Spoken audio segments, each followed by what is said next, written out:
ओम शांति। The 4th of July 2025 आज का पुरुषार्थ बाबा कहते हैं *, मीठे बच्चे बंधनमुक्त बन सर्विस में तत्पर रहो, क्योंकि इस सर्विस में बहुत ऊंच कमाई है। 21 जन्मों के लिए तुम वैकुंठ का मालिक बनते हो। बच्चे जब सुनते हैं तो अपने को आत्मा निश्चय कर बैठे और यह निश्चय करें कि बाप परमात्मा हमको सुना रहे हैं। ये डायरेक्शन अथवा मत एक ही बाप देते हैं। उनको ही श्रीमत कहा जाता है। श्री अर्थात श्रेष्ठ ते श्रेष्ठ। वह है बेहद का बाप, जिसको ऊंच ते ऊंच भगवान कहा जाता है। बहुत मनुष्य हैं जो उस लव से परमात्मा को बाप समझते भी नहीं हैं। मनुष्यों ने कह दिया है कि सभी में परमात्मा है, तो वह लव किसके साथ रखें, इसलिए बाप से विपरीत बुद्धि हो गए हैं। भक्ति में जब कोई दुख व रोग आदि होता है तो प्रीत दिखाते हैं, कहते हैं भगवान रक्षा करो। बच्चे जानते हैं गीता है श्रीमद् भगवान के मुख से गाई हुई, और कोई ऐसा शास्त्र नहीं जिसमें भगवान ने राजयोग सिखाया हो व श्रीमत दी हो। आत्मा अपने बाप को याद करती है। अभी वह भगवान बच्चों को पढ़ा रहे हैं, तो वह नशा बहुत चढ़ना चाहिए, और नशा भी स्थायी चढ़ना चाहिए। ऐसे नहीं ब्राह्मणी सामने है तो नशा चढ़े, ब्राह्मणी नहीं तो नशा उड़ जाए। हर एक बच्चे को आदत डालनी चाहिए मुरली की पॉइंट पर समझाने की। ब्राह्मणी टीचर अगर कहीं चली जाती है तो आपस में मिलकर क्लास चलानी चाहिए। अगर मुरली चलाना नहीं सीखेंगे तो आप सामान कैसे बनाएंगे? ब्राह्मणी बिगर मूंझना नहीं चाहिए। पढ़ाई तो सिंपल है, क्लास चलाते रहो, ये भी प्रैक्टिस करनी है। सेंटर पर ऐसे तो कोई होने चाहिए जो कहें अच्छा ब्राह्मणी जाती है, हम सेंटर को संभालते हैं। बाबा ने ब्राह्मणी को कहाँ अच्छे सेंटर पर भेजा है सर्विस के लिए। ब्राह्मणी बिगर मूंझ नहीं जाना चाहिए।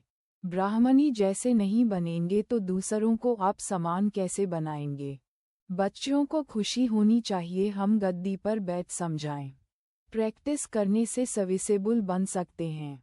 बाबा पूछते हैं सर्विसेबल बने हो? तो कोई भी नहीं निकलते हैं। सर्विस के लिए छुट्टी ले लेनी चाहिए। जहाँ भी सर्विस के लिए बुलावा आए वहाँ पर छुट्टी लेकर चले जाना चाहिए। जो बंधनमुक्त बच्चे हैं वह ऐसी सर्विस कर सकते हैं। भगवान आकर सतयुग के लिए राजयोग सिखलाए राजाओं का राजा बनाते हैं, कर्मातीत अवस्था को प्राप्त कराते हैं। भगवान कहते हैं देह सहित देह के सब संबंध छोड़ मामेकम याद करो तो पाप कटते जाएंगे। अपने को आत्मा समझ बाप को याद करना यही मेहनत है। योग का अर्थ एक भी मनुष्य नहीं जानते हैं। तुम सब ब्रह्माकुमार कुमारियां भाई बहन हो, विकारी दृष्टि जा न सके। तुम बच्चों में जो भी पुरानी आदतें हैं वह छोड़ देनी हैं। ईर्ष्या की आदत भी बहुत नुकसान करती है। अपने अंदर को देखो, हम कहाँ तक लायक हैं। वर्तमान समय में आप बच्चों को स्वयं पर अटेंशन रखकर एकरस अवस्था में हो पुरुषार्थ करना है। लेशमात्र भी आलस्य और अलबेलापन न हो।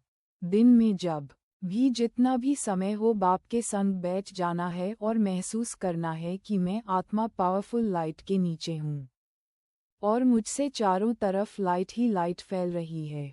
ये लाइट विश्व के कोने कोने में फैल रही है, जो कि आत्माओं को और प्रकृति के पांचों तत्वों को भी अनुभव हो रही है। बच्चे, यह आपकी लाइट माइट की किरणें ही विश्व परिवर्तन का कार्य करेगी। देखो बच्चे, इस समय इस लाइट माइट की किरणों की अर्थात प्रकाश की विश्व को बहुत अधिक जरूरत है। ड्रामा का अगला सीन बहुत भयानक और दर्दनाक है। यह आपकी पावरफुल प्रकाश प्रकृति के पांचों तत्व शांत भी करेगी और विश्व की सभी आत्माओं को मुक्ति जीवन मुक्ति का रास्ता भी दिखाएगी। जब आप पावरफुल मनसा सेवा करते हो तो प्रकृति के साथ साथ आत्माओं की भी सफाई होती है, जिस कारण एक बार दुनिया में हलचल बहुत बढ़ जाती है, परंतु आपके पावरफुल वाइब्रेशंस शीघ्र ही इस हलचल को समाप्त कर परिवर्तन का कार्य कर देती है। इसलिए हे दुखहर्ता सुखकर्ता, विश्व में सुख शांति के राज्य की स्थापना के निमित्त बनो। और यह वो ही बच्चा बन सकता है जो अपने ऊपर अटेंशन रख बाप की हर श्रीमत का पालन कर रहा है। जब आप स्वयं को इस सेवा में बिजी कर लेते हो तो आप अपनी परिस्थितियों से सहज ही मुक्त हो जाते हो, क्योंकि आपको बाप के साथ साथ सभी आत्माओं की भी दुआएं मिलती है और ये दुआएं आपको बाप समान बना देंगी। इसके लिए आपको स्वयं के बाप परमात्मा शिव के और अपने कर्तव्य के स्मृति स्वरूप बनना है। जब भी किसी भी आत्मा से मिलो या देखो तो आपके अंदर हर आत्मा के प्रति बस कल्याण की ही भावना हो और कोई संकल्प नहीं। स्वयं को लाइट समझ लाइट के नीचे रहना है और सभी आत्माओं को भी लाइट ही लाइट देनी है, चाहे तो मनसा द्वारा चाहे तो दृष्टि द्वारा। अच्छा, ओम शांति।